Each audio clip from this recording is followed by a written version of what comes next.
and we'll start program. Good evening, everyone. On behalf of IACM, I extend a warm welcome to all of you. Today is the 11th of our national online CMEs. The topic tonight is fluid resuscitation, current trends, and 2024 recommendation. For those who are joining us for the first time, I'd like to inform them that these CMEs are held regularly at least once every month on the first or second Thursday of every month from 8 to 9 p.m. The guests of honors for tonight's program are the dynamic duo of Dr. K.K. Parikh sir and Dr. H.S. Pathak sir.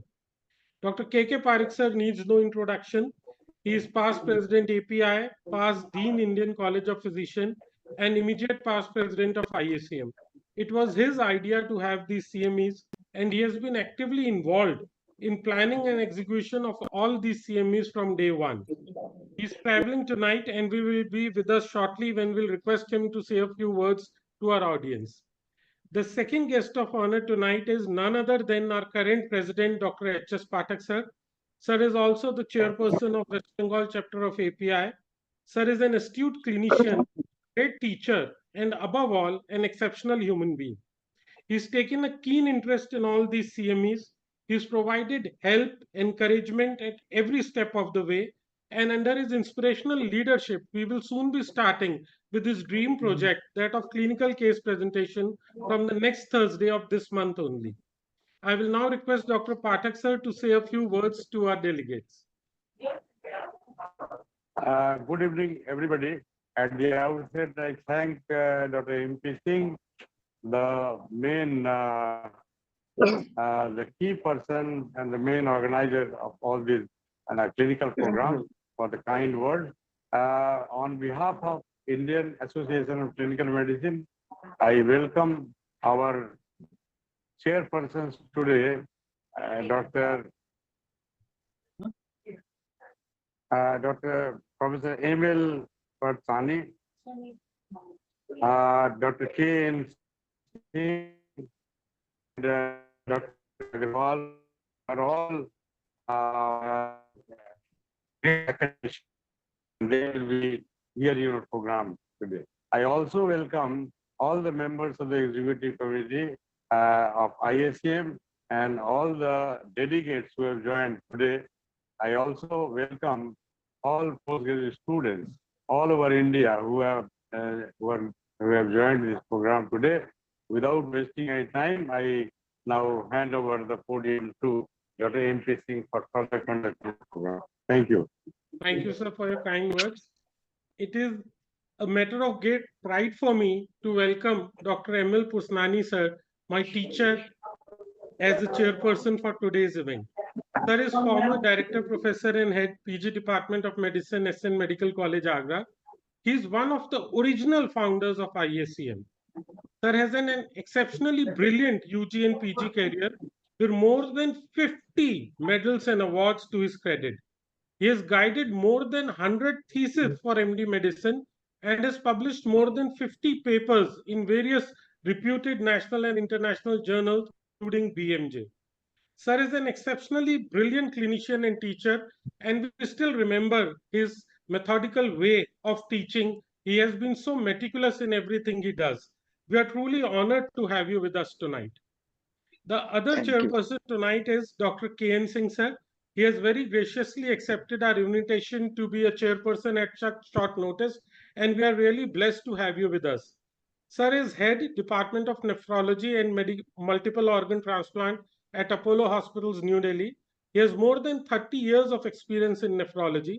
He is one of the key figures behind the DNB program of Apollo Hospital, New Delhi in nephrology, which is considered to be one of the best in the country. Sir has several papers in various national and international journals to his credit, and he was recently felicitated by His Holiness the Dalai Lama for his exceptional and brilliant work in organ transplant. With these words, I welcome both our chairpersons, Dr. Emil Pusnani sir and Dr. K. N. Singh sir, to today's meeting. I would now request Dr. K. N. Singh sir to welcome our moderator, Dr. D.K. Agrawal sir, who is a very well-known figure throughout India and especially in Agra. Over to you, sir, Dr. K. Singh, sir. Hi, good evening, everyone. Professor D.K. Agarwal is my senior colleague. We both are working in the same organization, that is in Trust Apollo Hospital as a senior consultant. Sir is a very good clinician as well as excellent nephrologist. And he did his DM from BHU. Then he was in Sanjay Gandhi Institute and Nizam Institute as a faculty. And now he's working for almost more than 20 years in Trust Apollo Hospital. And these are my words. Hello? I'm audible? Yes, audible, sir. You are audible, sir.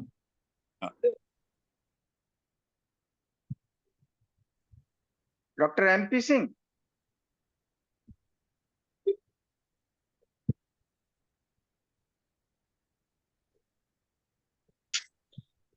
Hello. Hello.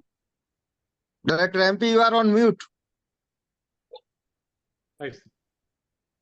I will now request Dr. M.L. Pusnani, sir, to introduce the topic and the speaker for tonight, Dr. Sanjay Pandya. Over to you, sir, Dr. M.L. Dr. K.K. Parikh, past President IACM, President Dr. H.S. Pathak, Dr. K.N. Singh, Professor M.M. Singh, Professor D.K. Agarwal, and dignitaries attending the CME Nephrology, physicians and my colleagues and friends. I congratulate convener of this CME, Dr. M P Singh, for choosing this topic, fluid resuscitation, current trends, and 2024 recommendation. This subject is clinically very pertinent, but unfortunately, often ignored both at the undergraduate and postgraduate level from teaching and training. Proper fluid and electrolyte planning is very important in critical care unit and in admitted patients, as these patients suffer from multiple comorbidities and electrolyte imbalance.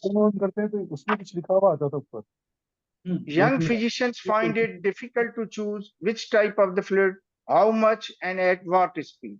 At times, fluid restriction is only may be needed. Coexisting hyponatremia may be dilutional or true.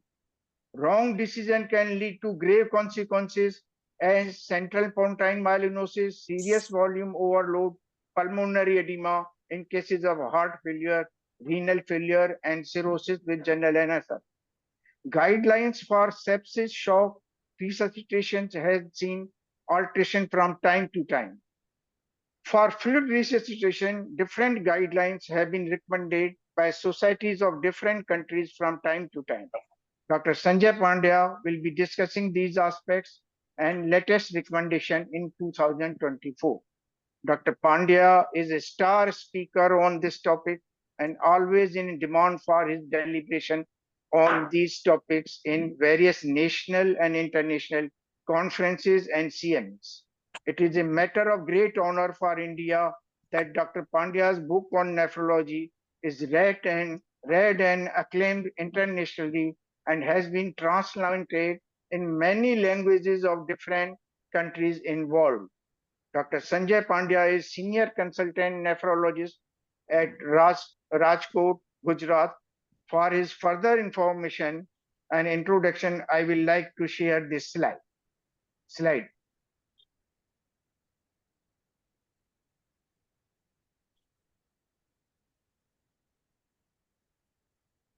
The slide is there, sir. Oh. Okay. Please.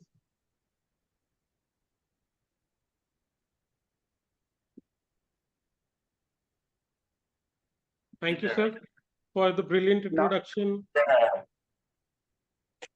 of the topic. I would now request the moderator to take the proceedings forward and start the lectures. Over to you, Dr. D.K. Agarwal, sir.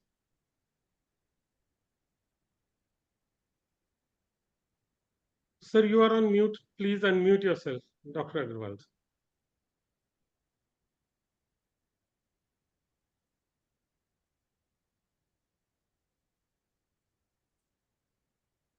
Now Yes, I am audible. Yes, sir, you are. Yes. Good evening, my teachers, colleagues, and all the delegates. This is a very good effort of IACM I must tell you, this is a basic topic, and everybody, either undergraduate, postgraduate, as Dr. Pursnani said, should be well aware of the situation, because this is the thing which starts from the emergency or the trials when the patient get admitted. So Dr. Pandya, as told in the detail by the, Dr.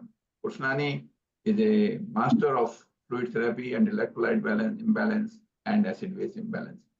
So I will request Dr. Pandya to give his, talk, and later on we will discuss the questions and the issues and the very important common questions. So he will answer in a simpler way. So Dr. Pandya, please, to start the talk.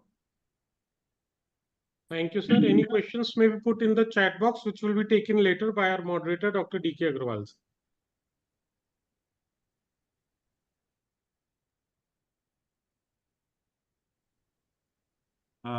I'm extremely happy to be here on the platform of IACM for the first time.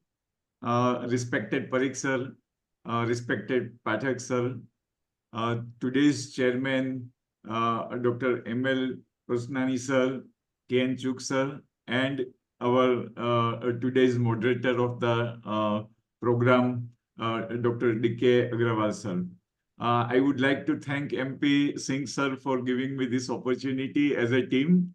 And I'm really so much excited that this is for the first time that I'm with this platform and all this dynamic team. Now, let me share the...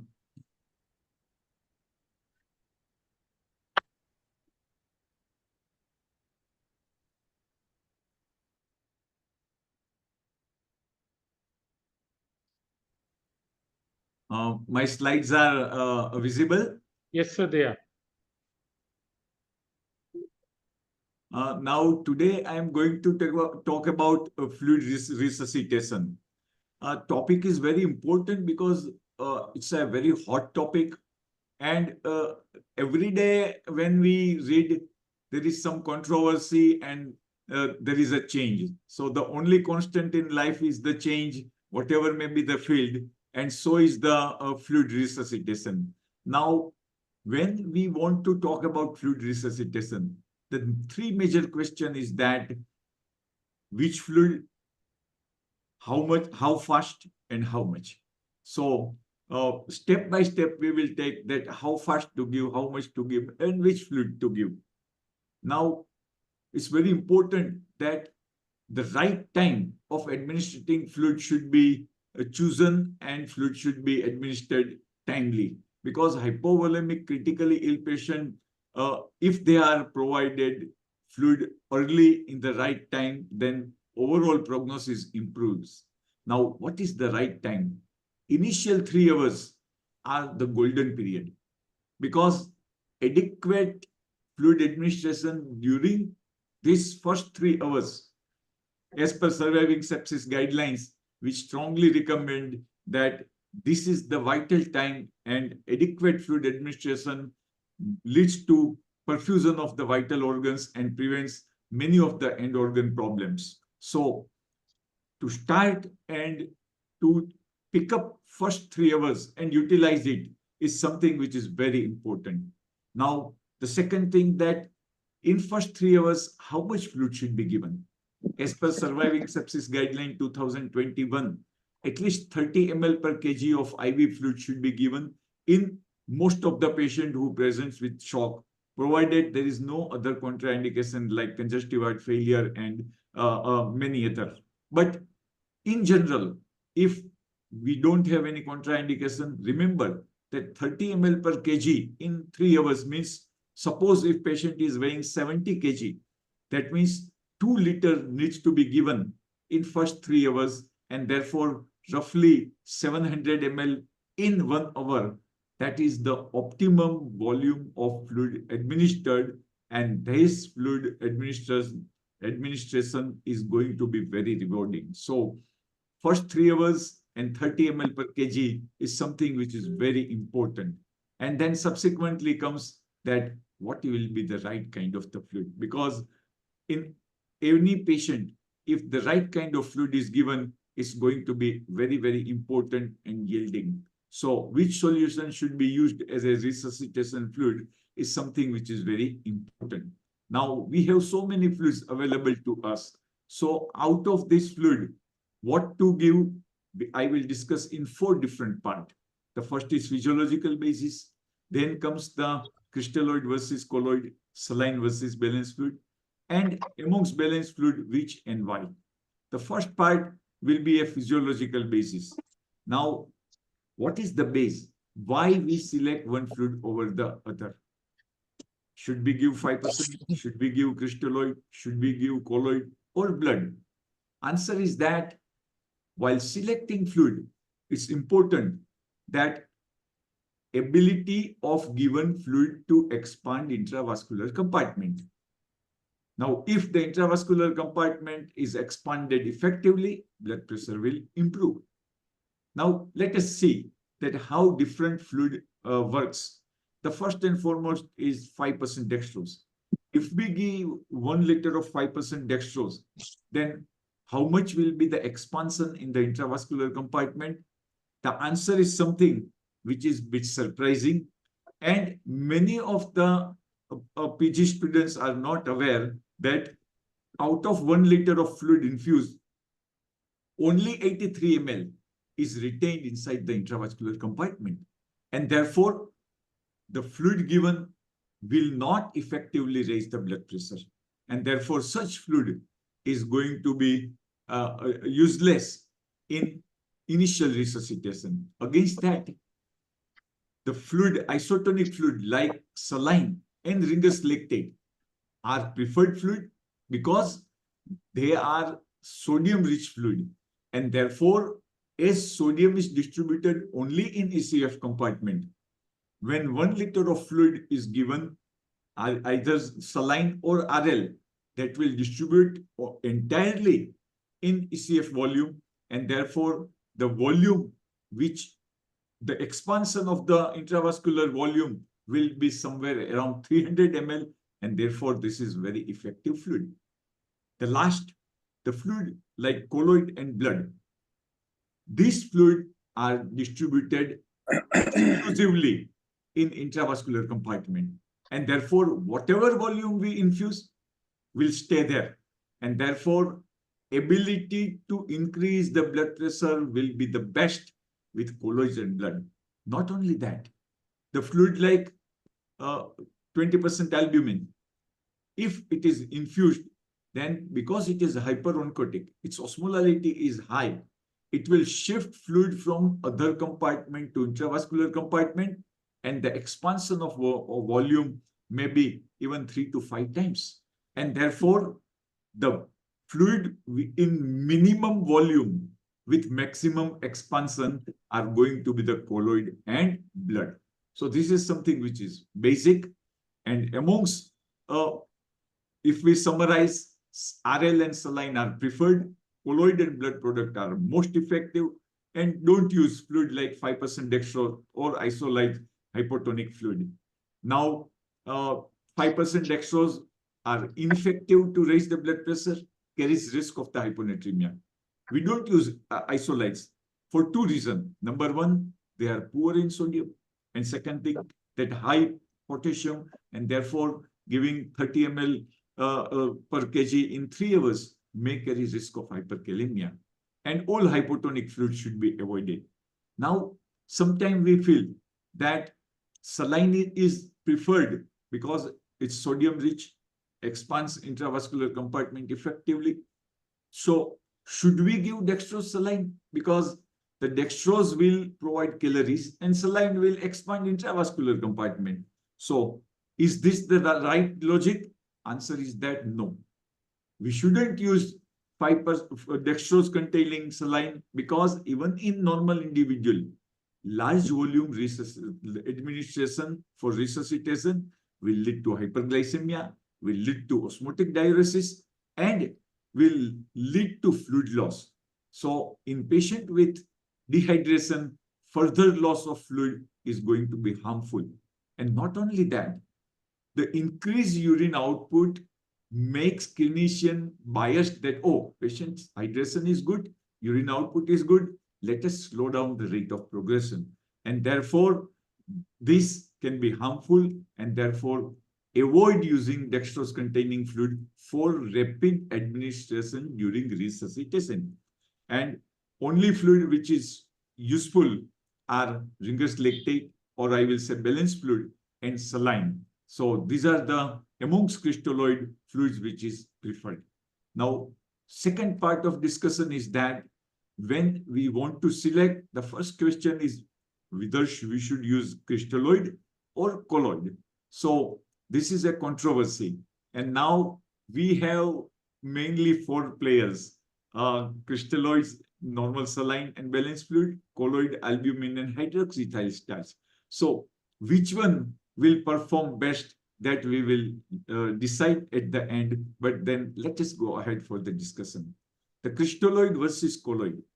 On basis of the physiology, the crystalloid is good, but obviously colloid is better because plasma volume expansion with colloid is greater, it's faster, and it's for longer period.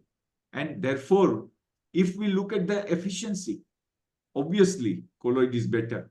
But when other factors like safety, adverse effect, outcome, and studies are evaluated, then we need to take the final call that what is going to be the better. So first part, we will talk between albumin and crystalloid. So there are 2 important studies, SAFE trial, Albios trial, and these 2 trials have said that there is a similar outcome at 28 days, no difference in mortality at 28 or 90 days, and therefore current guideline cannot endorse the use of albumin in light of its greater expense and current lack of proven benefits. It's almost 100 times more expensive than crystalloid. And therefore, when to use albumin for resuscitation? Answer is that not routinely. The latest and last recommendation, European Society of Intensive Care Guidelines, it has mentioned that the use of crystalloid, or albumin for volume expansion in general, in sepsis, in acute respiratory failure, in traumatic brain injury, and perioperative period. So this is the guideline which appeared just before 2 weeks on 21st of the May. So that says that albumin is not a routine case. However, albumin should be used in preference in those patients who have cirrhosis and requires resuscitation. So this is the primary information. Additionally, the use of albumin is as a second line. In second line, where should we use? Answer is that in those patients who is unresponsive to crystalloid, so crystalloid is first line. But when we provide adequate crystalloid, patient is not responsive to the same, or they cannot tolerate large volume crystalloid. In such patient, as a second line, albumin should be used. So Surviving Sepsis Guideline 2021 says that we suggest use of albumin in septic patient who received large volume of the crystalloid. So use albumin as a second line selectively. Only first line indication is in amongst cirrhotic patient. Now, hydroxyethyl starch and crystalloid, I will not go in depth of it because most of the esteemed colleagues of mine who are viewing this Zoom meeting are physicians, and in physician practice, there is no role of hydroxyethyl starch. It is harmful. It can lead to increased mortality, AKI, and therefore strictly avoided in sepsis, burns, critical patient. The only indication is in surgical patient who needs this fluid to replace blood. So when there is large volume blood, in addition to crystalloid, it's not as a first line. In addition to crystalloid, it can be given in lowest effective dose, shortest period, less than 30 ml per kg, only during first 24 hours. And if we look at the recommendation of European medical agency guidelines, they strongly discourage using this hydroxyethyl starch. So hydroxyethyl starch for physician is not at all recommended. Now, overall colloid versus crystalloid, if we look at the various trials, there are long latest list of the evidences which all says that crystalloid is preferred over colloid, whether it's a Cochrane data review, or if you say European guidelines, or if we say surviving sepsis guidelines, all say that crystalloids are the primary fluid of choice for resuscitation for non-septic and septic patient. No indication currently exists for routine first-line use of colloid over crystalloid. So when we talk about colloid and crystalloid, conclusion 2024 is that crystalloid is preferred to colloid in fluid resuscitation, and use of colloid is in selected few patients who are hemodynamically unstable, septic, needs large volume resuscitation, or with adequate fluid, blood pressure is not improved. So this is what is the important take-home message. Colloid, crystalloid is in, colloid is out. That is what is the current recommendation. Out of 4 players, now we have only 2 players to run the race. So the third part of today's discussion is that amongst crystalloid, whether we should use saline or we should use balanced fluid.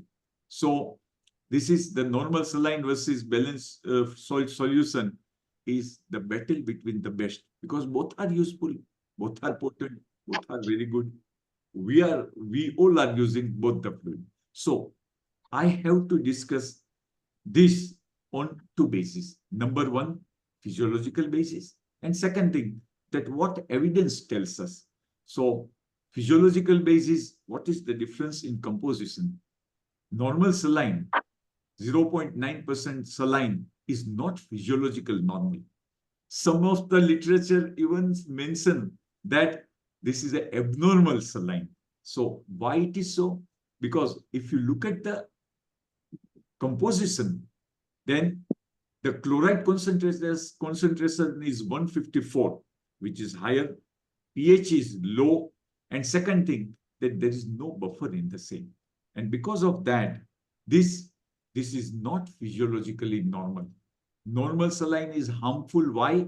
Because its chloride content, which is 1.5 times to that of the normal, when large volume is infused, can lead to hyperchloremia.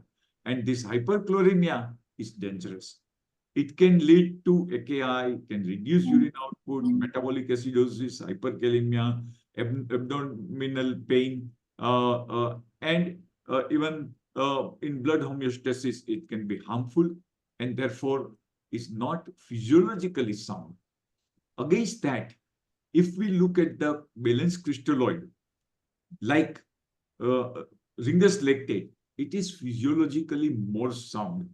In Ringer's lactate, if you look at the composition, then chloride 130, sodium 130, chloride 109, pH is within normal range, osmolality is okay, provides even it has a great buffer. Lactate gets converted into bicarbonate, and therefore it also corrects the acidosis.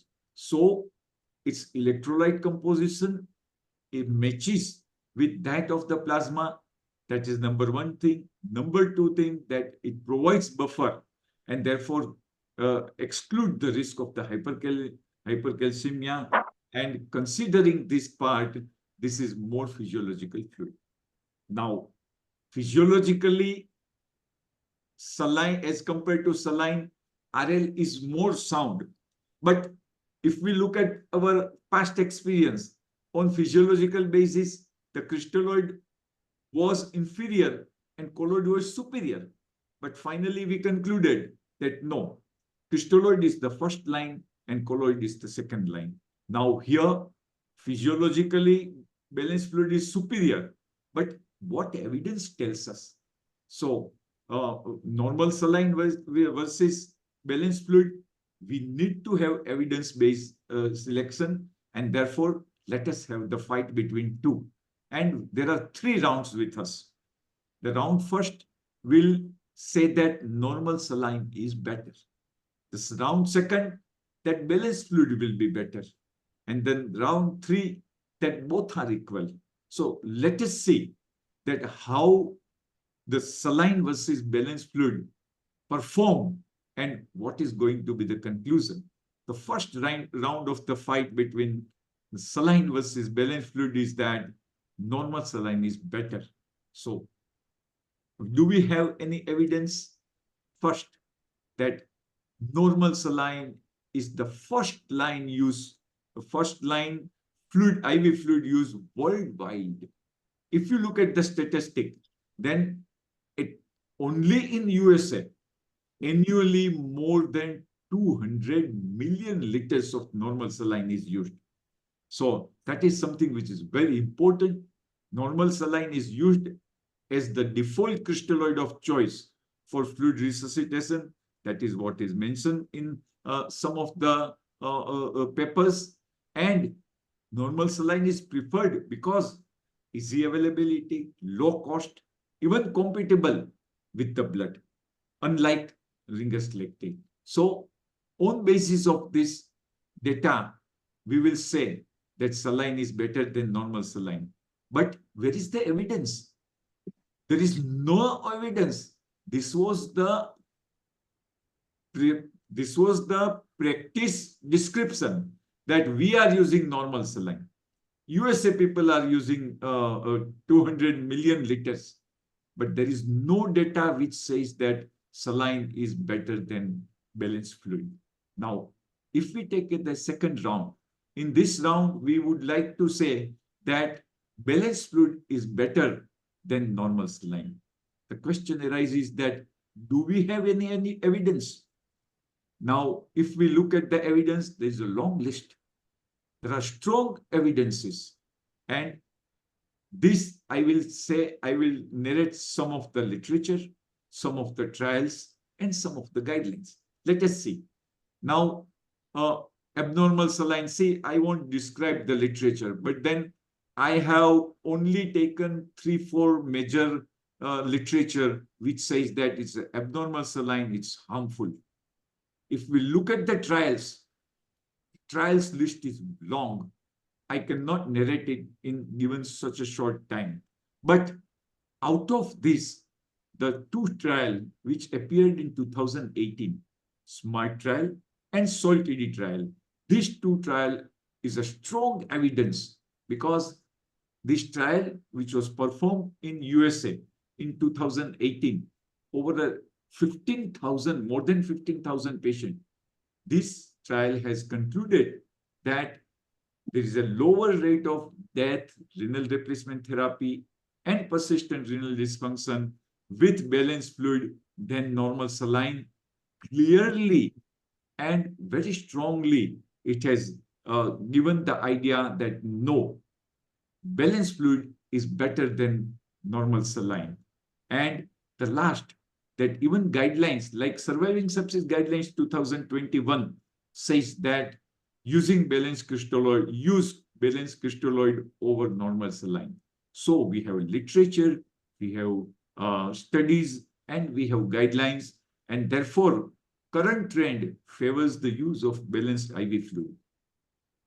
Chloride-rich IV fluid, normal saline, there is no clinical benefit, no physiological benefit, cost is marginally different, and obviously it's harmful is clearly determined in many of the study. So IV saline is harmful. The question arises that should we ban it? Should it become a past? That no, normal saline is no more a fluid to be used. Answer is that no. See, is Ringer's lactate perfect choice for all? Not at all. If fight is not over, Ringer's lactate may be harmful in few. If patient has metabolic alkalosis, patient has hypochloremia, profound vomiting, we should avoid Ringer's lactate. In those patients who are neurosurgical patient or head injury patient, the hyposmolar Ringer's lactate is going to carry the risk of brain edema and therefore is contraindicated. It contains calcium and therefore it's not compatible with the blood. And therefore, these are the clinical scenario where saline is preferred over balanced fluid. And therefore, if we look at the indication of saline, where it scores over balanced fluid are the conditions like vomiting, hypochloremia, treatment of metabolic alkalosis, hypovolemic hyponatremia, brain injury, stroke, hypercalcemia, along with blood and along with injection ceftriaxone. So this is the long list where we always prefer and literature always supports the use of normal saline. Now the third round, that both are equal. Do we have any evidence? Yes, we have evidence, recent evidence, and 3 major trials, not minor trials, 3 major trials. These are the first is the split trial, which appeared in 2015, where they said that both are equal. Now, second trial is basic trial, which appeared in 2021. And that trial clearly said that use of balanced crystalloid compared with saline did not reduce the 90 days mortality. And then comes the plus trial, which appeared in 2022, where they said that use of balanced crystalloid compared with saline did not reduce the risk of death or AKI. So we have a split trial, basic trial, plus trial, 2015, 2021, and 2022. So finally, I would like to ask to this august audience, friends of mine, that balanced fluid and normal saline, which one is better? What is your conclusion? Because I have put all various studies and data to you. So what is your conclusion? My answer is that it's a confusion, because there are data which says that normal saline is better, data which says that Ringer's fluid should be used, and therefore balanced fluid versus normal saline. What is the conclusion of 2024? So balanced fluid is better than normal saline is the conclusion of 2024.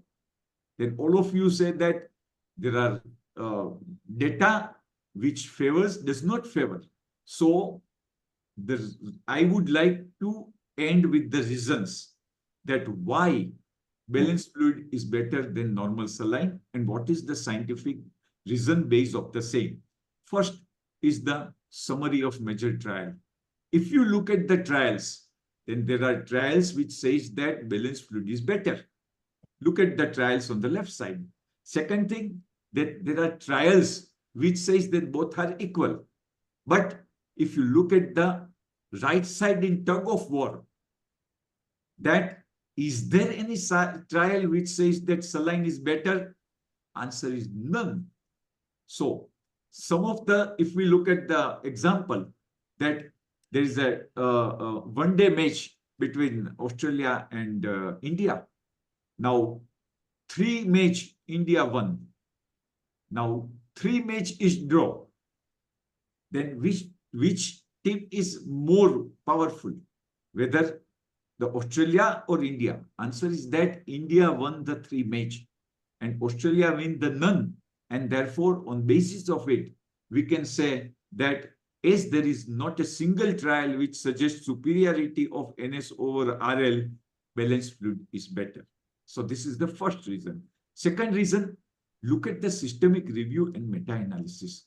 See, when we look at the performance of any of the player in the cricket, run in match over average run rate, what will you select? Which one is a better predictor? Answer is that obviously it is an average run rate. And therefore, when you compare balanced fluid versus normal saline, look at the systemic review and meta-analysis and randomized control trials. See, now some of the very latest means it's 2022 and subsequently. if we look at this trial in NEJM which appeared, then they said that balanced fluid is balanced crystalloid reduces the mortality and therefore it is better. Other trial by Baron et al. In 2022. What was the conclusion? Balanced fluid reduces mortality and AKI in sepsis. Now coming to trials in 2023. In Lancet July, the trial which appeared where double-blind randomized control trial, what was the conclusion? Balanced fluid reduces or reduces the delayed graft function compared to normal saline. So this trial also supported double-blind randomized control trial in Lancet. This balanced fluid is better. And then the last, which appeared in 2024 March in Lancet, where they said that balanced fluid reduces the mortality in ICU patient. So this best living trial was the final systemic review, which clearly said that yes, balanced fluid is better. So we have this trial, and then last, what is the recent guidelines says? See, surviving sepsis guideline, if you look at 2016 guidelines, the 2016 guidelines says that for resuscitation in sepsis, we suggest using either balanced crystalloid or normal saline. They didn't say that which one is better. But when it comes to 2021 guidelines, they clearly say that we suggest using balanced crystalloid instead of normal saline. And therefore, this is a strong evidence, strong guideline support, which tells us that yes, balanced fluid is better than crystalloid. Now, Korean guidelines, which has a same conclusion, Canadian guidelines, which has the same conclusion, and the most important, the last and latest 2024 guidelines, which appeared on just 21st May 2024, European Society of Intensive Care Medicine guidelines for fluid therapy. What is its recommendation? We suggest using balanced crystalloid rather than normal saline for volume expansion in adult critical care patient. This is IACM 2024 fluid therapy guidelines. So last and latest guideline strongly favors the use of balanced crystalloid. So what is the verdict 2024? The verdict 2024, conclusion of everything is that balanced fluid is better than normal saline. Now we have two issues. Can we use RL in hyperkalemia? Second is, can we use in lactic acidosis? The first is in hyperkalemia. Potassium-free normal saline versus potassium-containing Ringer's lactate. RL has 4 milliequivalent. So avoid RL with potassium in patient with hyperkalemia. Avoid RL, select potassium-free normal saline. Is a wrong concept. Is a wrong concept. Prefer RL and avoid RL. Avoid normal saline. Why? Why to choose RL? First, RL will not increase serum potassium. Although it contains potassium, the potassium content is only 4 milliequivalent. If patient has hyperkalemia with 6 milliequivalent of potassium, the fluid which contains 4 milliequivalent, if added, will never increase potassium more than 6. If it's like hot and cold water, if we have a hot water of 60 degree, one bucket, and second bucket of 40 degree temperature water, and if in large bucket both are mixed, it won't be more than 60 degree. It will decrease towards the 40 degree, and therefore RL will shift potassium towards 4 milliequivalent, can never cause hyperkalemia. Second thing, saline may worsen hyperkalemia and RL may correct it. Again, you will feel like disagreeing with me that Why? The saline does not contain potassium, then how can it worsen hyperkalemia?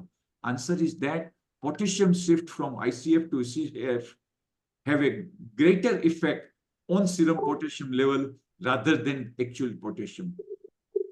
Large volume saline will lead to metabolic acidosis, and this metabolic acidosis will shift potassium from ICF to ACF and can worsen hyperkalemia.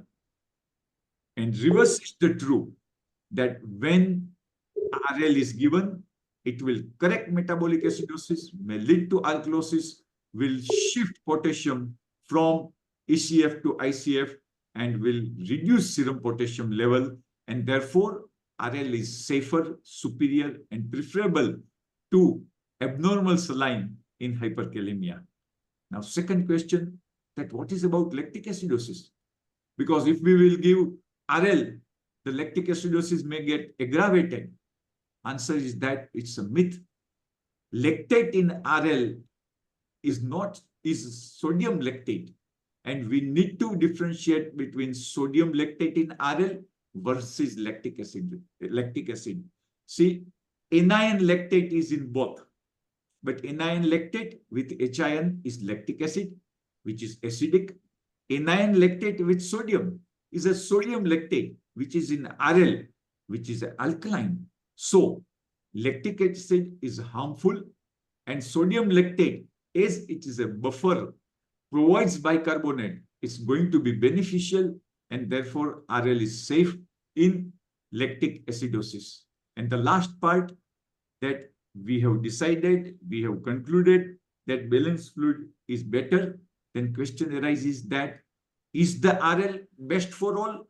Answer is that plasma light and newer maintenance acetate, the fluid which contains lactate instead of acetate instead of lactate is useful. Now, lactate in RL is metabolized exclusively in liver, while acetate in plasma light is metabolized in liver as well as non-hepatic tissue. And therefore, in those patients who has a liver failure, those patients who are sick, the lactate may not get converted into bicarbonate in RL. But when plasma light is used, it is useful because it is metabolized in whole body and therefore can be safely given in liver failure and is effective.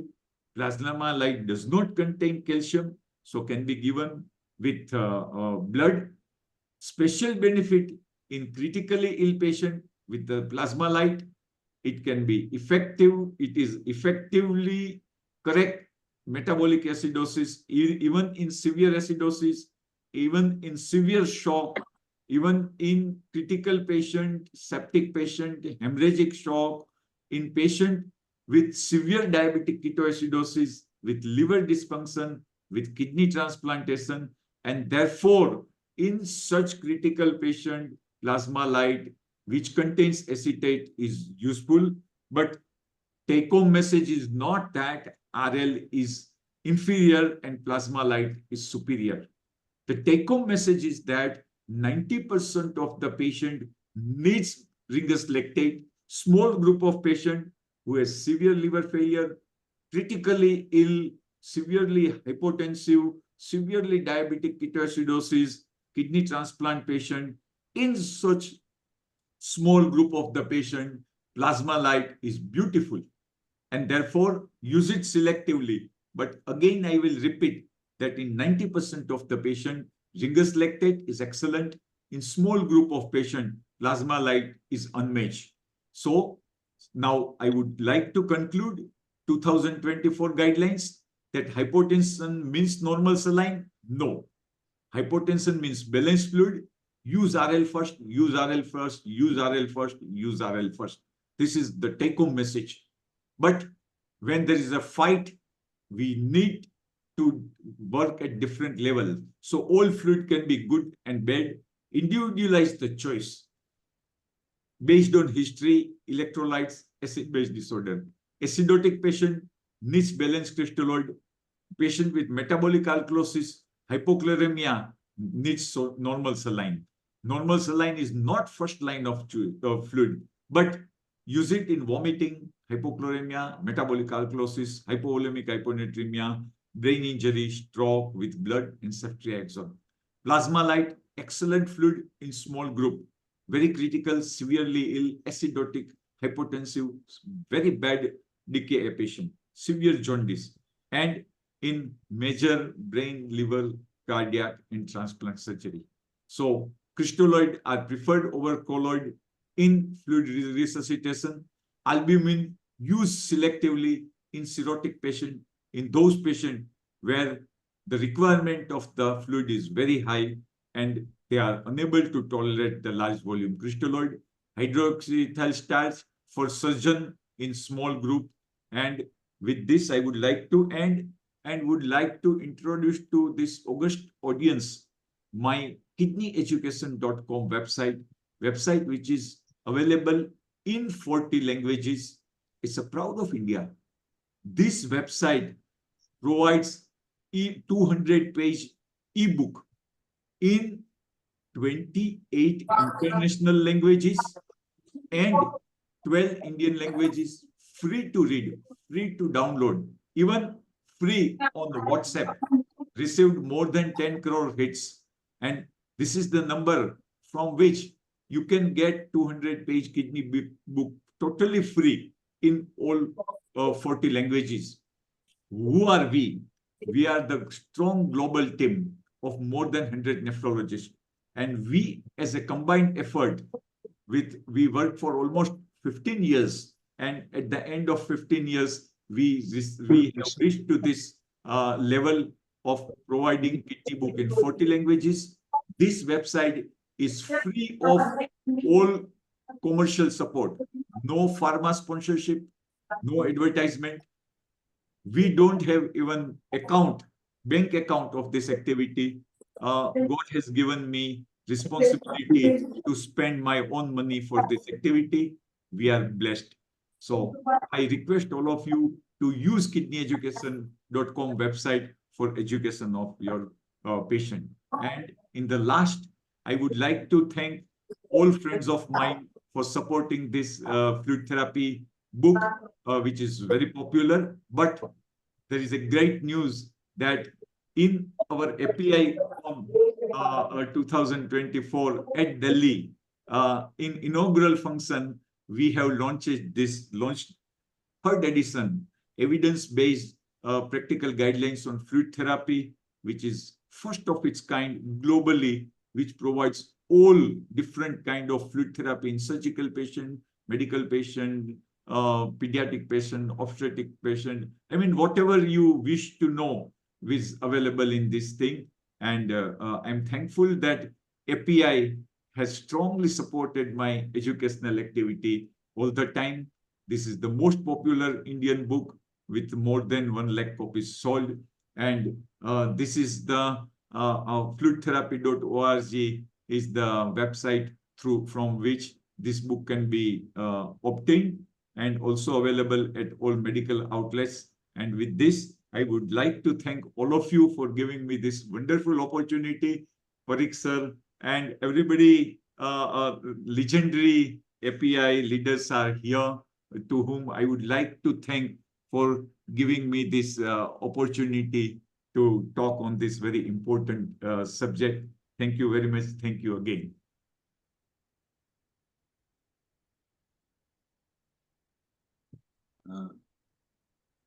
May I advil? I am advil. Yes, sir, you are. Thank you, Dr. Pandya, for your excellent talk. You are well known in nephrology for fluid management and resuscitation therapy. Just I need your comment just to make the audience more knowledgeable about the fluid management. I am giving you two types of setting. One is, suppose is a marathon runner and who's drinking only plain water, and he came to emergency with seizures and severe dehydration and found to have hyponatremia.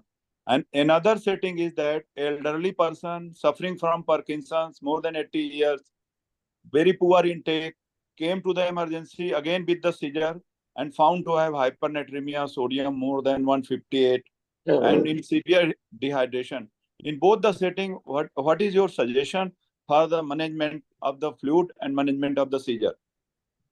Now, first, so you have asked me to deliver a talk on hyponatremia and hypernatremia. This is very common, which we are getting in Yes, with dehydrated but then patient first with thing is seizures. that Parikh sir and MP Singh sir, how much time is given to reply this question? Accordingly, I will plan it, because sir has asked me to talk everything about hyponatremia and hypernatremia. But now I will just you give your brief comment just to yes, for the audience. just in very short. Number one, that marathon runner with hyponatremia is SIADH, and this is acute symptomatic hyponatremia. Life-threatening condition, needs number one, 3% NaCl. Now, how to deliver 3% NaCl? As per American, European, and 2021 SALSA guidelines, bolus should be given. Bolus means what? Bolus means 100 ml of 3% NaCl should be given within a span of 10 to 15 minutes, not by infusion. Very, very important. Yeah. Number two, that if CNS symptoms does not improve, that means patient is having more cerebral edema. Need for the requirement is more. Repeat 100 ml second pint for the same. And European guidelines says that if your patient is critical, USA guidelines says only 200 ml, but European guidelines says that 300 ml should be given. So that is something which is very important. Number two, that hypotonic fluid should be restricted, and subsequently whatever fluid we give should be given preferably orally, and subsequently by closely monitoring sodium, subsequent plans should be given. But in this case, number one, avoid hypotonic fluid. Number two, avoid tolvaptan. This is something which is very basic. Now, coming to hypernatremia, I mean the patient who presents to us with hypernatremia. Basically hyponatremia means fluid excess and hypernatremia means fluid deficit. The elderly gentleman who has presented with the hypernatremia is because of the water deficit, needs water supplementation. The most important first step is assessment of the hydration. In this elderly patient with hypernatremia, obviously patient is dehydrated. The second most important step is the measurement of the blood pressure. If this gentleman is having hypotension, even besides hypernatremia, patient should be treated with normal saline to make the blood pressure normal. And once patient is hemodynamically unstable, blood pressure is achieved normal, subsequently this patient should be given hypotonic fluid, preferably by rice tube feeding, where you put the rice tube and give RT feed 200 ml per hour. But this won't suffice in most of the patient, and they also needs hypotonic fluid. And which fluid should be given? That depends that how fast sodium is decreasing. 5% if we want to rapidly decrease it. Isolate M if we want to provide the fluid. Isolate M or P if we want to provide more fluid and some sodium. If you feel that sodium fall is very fast, then half normal saline can be given. So this is nutshell. But if this platform gives me opportunity sometime, I would like to talk about hyponatremia and hypernatremia, a beautiful subject which needs a lot of discussion. Thanks again to all my legendary teachers. Thanks, Dr. Pandya. Thanks, Dr. Pandya, for your answer. Thank you, Dr. Pandya, for your nice talk and very informative, I should say. But 3-4 things I want to know. The one is, you have told that this fluid is, NS is required or balanced fluid is better. some resident or doctor is working in emergency, he's not having much of the information, and the patients directly land up to the emergency. So, in that situation, which fluid is best? Number one, the guidelines is different and the real world experience is different. You all know, now there are RWE also is there. So I want to know that suppose some resident who is not having information, the BP is low, which fluid is required? And one practical situation regarding hyponatremia, what you are saying, suppose some patient comes with 110 sodium and the BP is low, he's in shock, then you give saline. So the sodium is corrected very rapidly. So then how will you deal with this situation? Now, sir, first you have asked me that the resident does not have any know-how. Yes. Now, if does not have any know-how and if he does not have any reports, yes, then RL, and RL. I mean, that is the current recommendation and that should be the current practice. Okay. Now, if you receive the sodium report and if patient is hypotensive and hyponatremic and dehydrated, yes, fine. Then I said that in hypovolemic hyponatremia, if patient presents with vomiting, say we ask the history, what has happened? Sir, there is multiple vomiting. Don't think of anything else. Vomiting means normal saline. So vomiting means normal saline, head injury means normal saline, hyponatremia means normal saline. So these are the conditions where we have a clear-cut information that normal saline should be given. But if we don't have any information, RL, and RL. Dr. Pandya, the question was, suppose the sodium is low, 110, and we are Yes. giving normal saline or ringer lactate continuously to increase the blood pressure. Yes. So sodium will be corrected rapidly. Yes. Now, basically, to stop central pontine myelonesis, what should be done? So we were looking at the scenario that patient is in emergency and how do we start the therapy. Now, once we have given initial fluid, patient is shifted in the ward. Now comes the proper monitoring of the sodium. See, it's very essential, as you have rightly mentioned and narrated, that once you start giving saline, the second thing is that monitor sodium 2 hourly, 4 hourly, 6 hourly, whatever may be the feasibility. And in case of acute hyponatremia, which presents with hypotension, the rate of the sodium rise in first 24 hours should not be greater than 10 to 12 milliequivalent. And therefore, such patients should be closely monitored. And once blood pressure improves and sodium starts increasing, slow down the rate of normal saline administration. Even, see, our goal is never to make the sodium normal.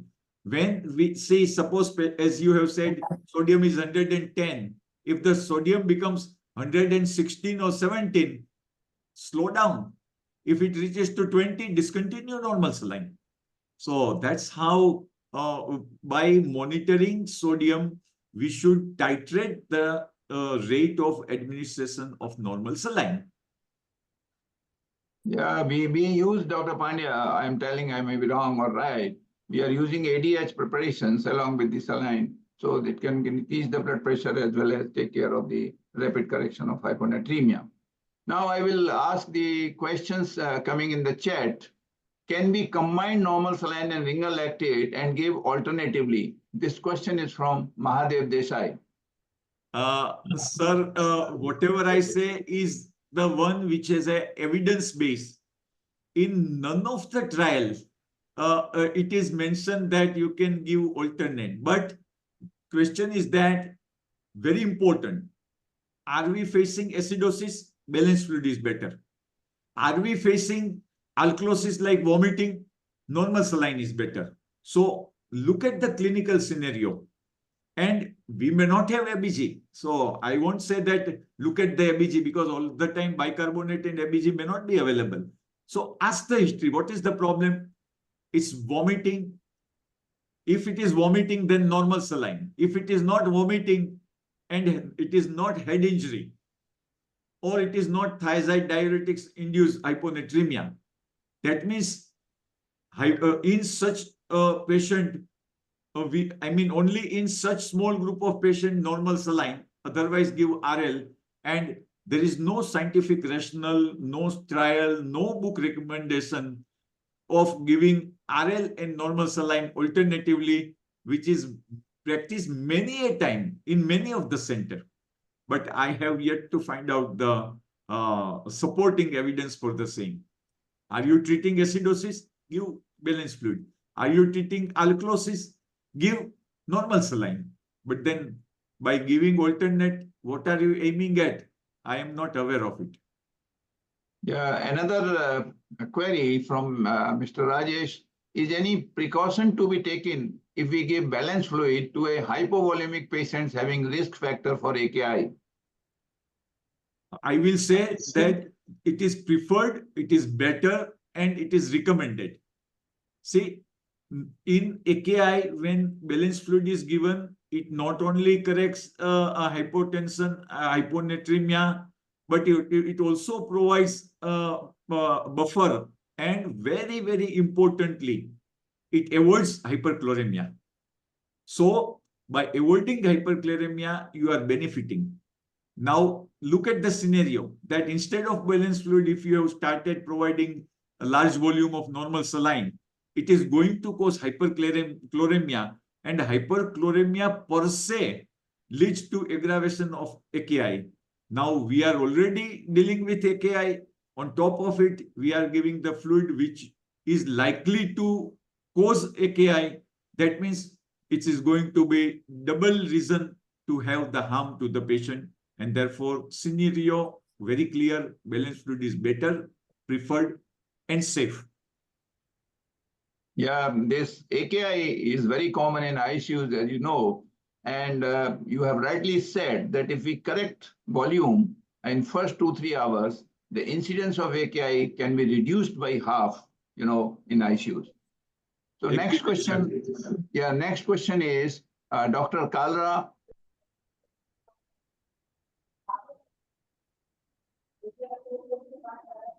Young men with profuse watery diarrhea, severe dehydration, how to proceed?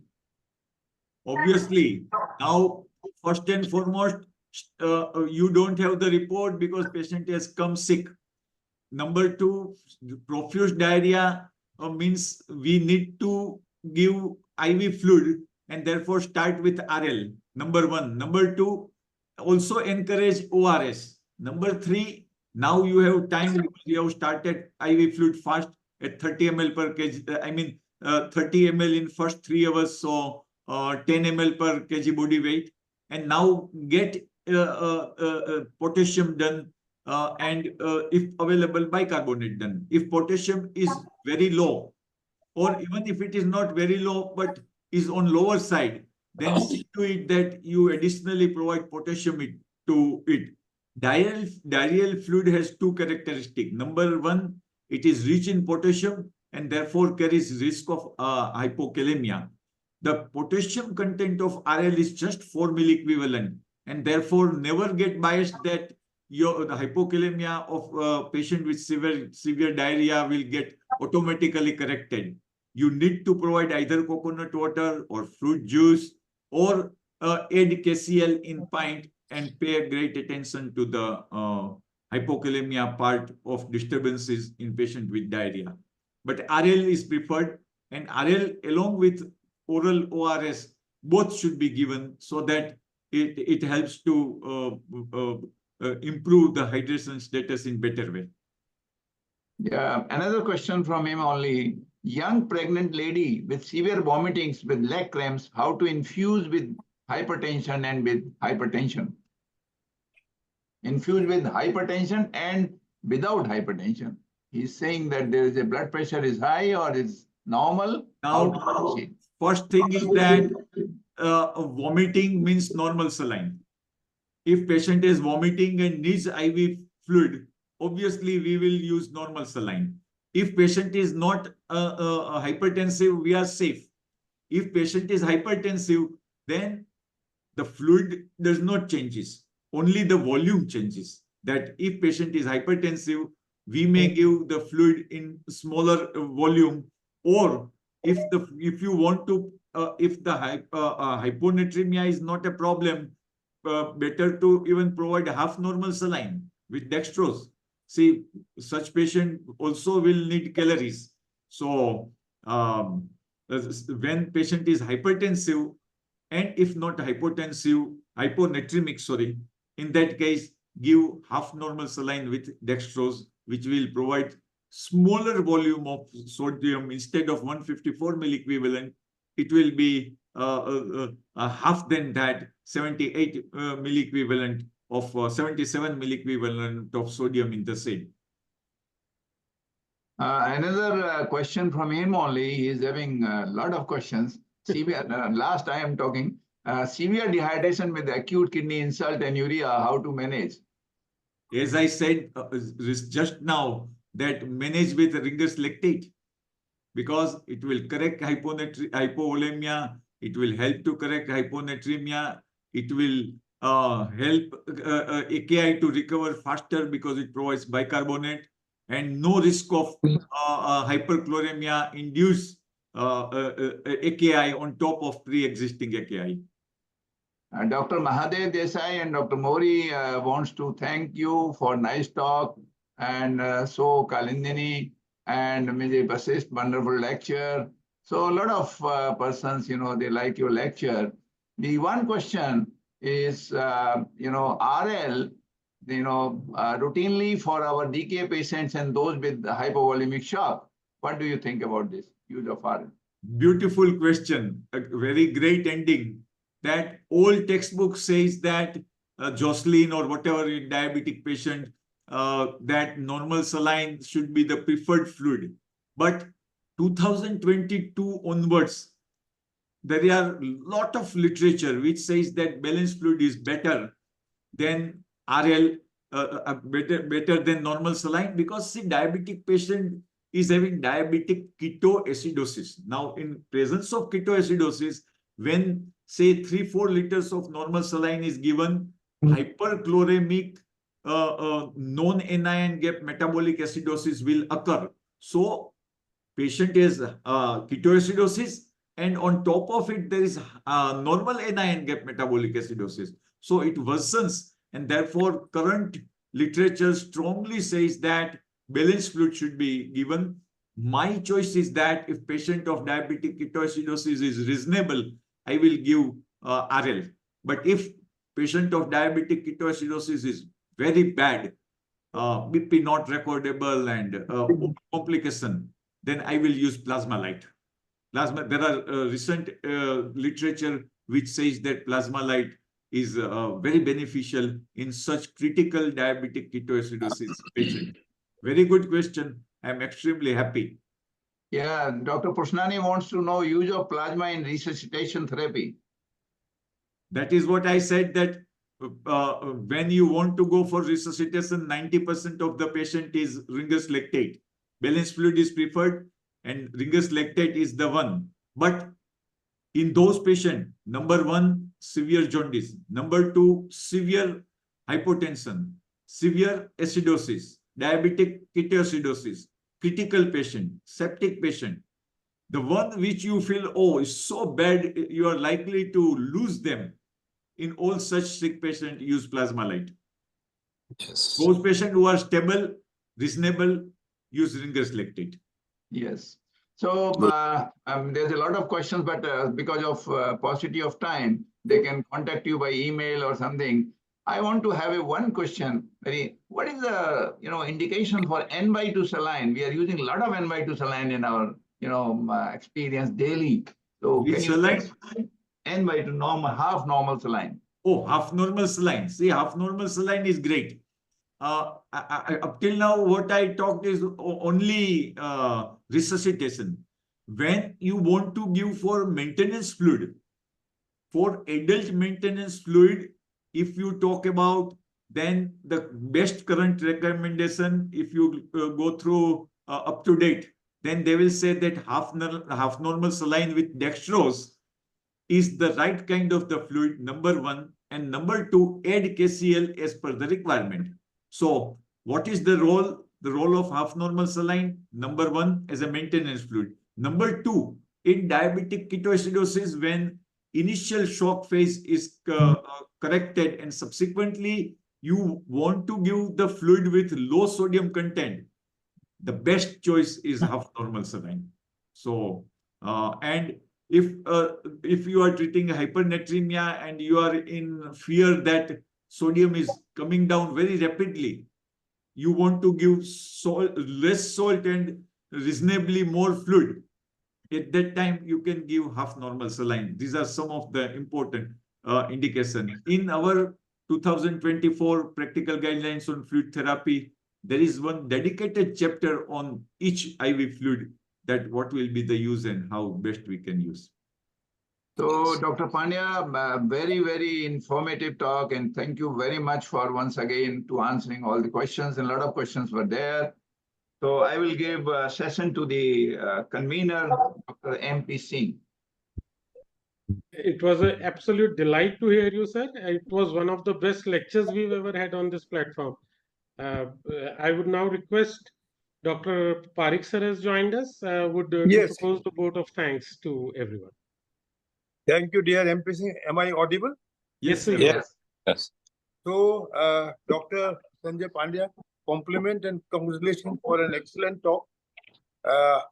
We should learn from you how to teach the students, and the way of teaching so simple but very scientific.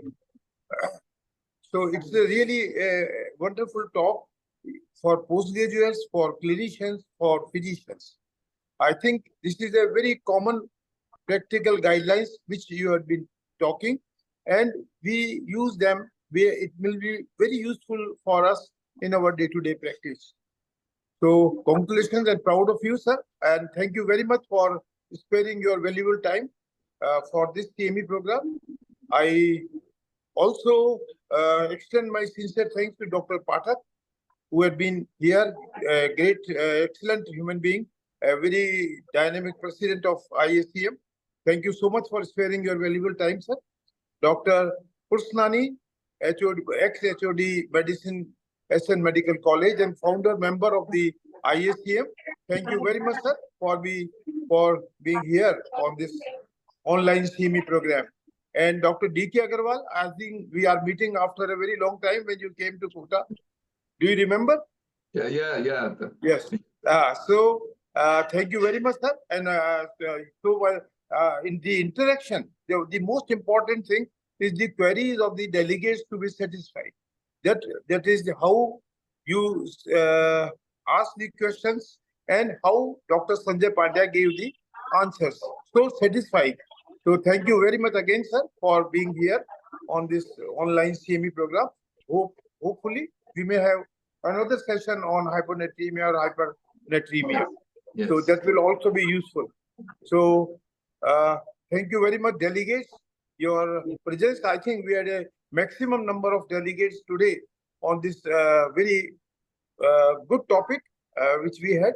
And lastly, I extend my sincere thanks to our dynamic convener, a great neurophysician of UP, and a man who is very sincerely and dedicatedly working for IACM. It is the pillar of strength for such CME programs which we are having online. So, dear, thank you so much, and goodbye. Good night, dear friends. Thank you. Good night. Good night. Thank you all leaders for giving this opportunity. Thank you, sir. Thank you, sir. Thank you. Thank you. Also request Dr. Pathak sir to offer his concluding remarks before we formally finish off the program. It's my pleasure to make the concluding remarks. Actually, it was an excellent master class from Dr. Sanjay Pandya, and it had been very useful for everybody who have attended this program. I thank Dr. M P Singh for organizing CMEs. I thank all our chairpersons, members of the executive committee, all members of ISM and all other delegates who have joined this program. So we expect further at good attendance in other CMEs also like this today. Thank you. Thank you, sir. Thank you, sir. everyone for joining us. Hope to Thank see you you. in the next CME. Thank you. Good night. Good night. Okay, good night. Thank you. Good night to everyone.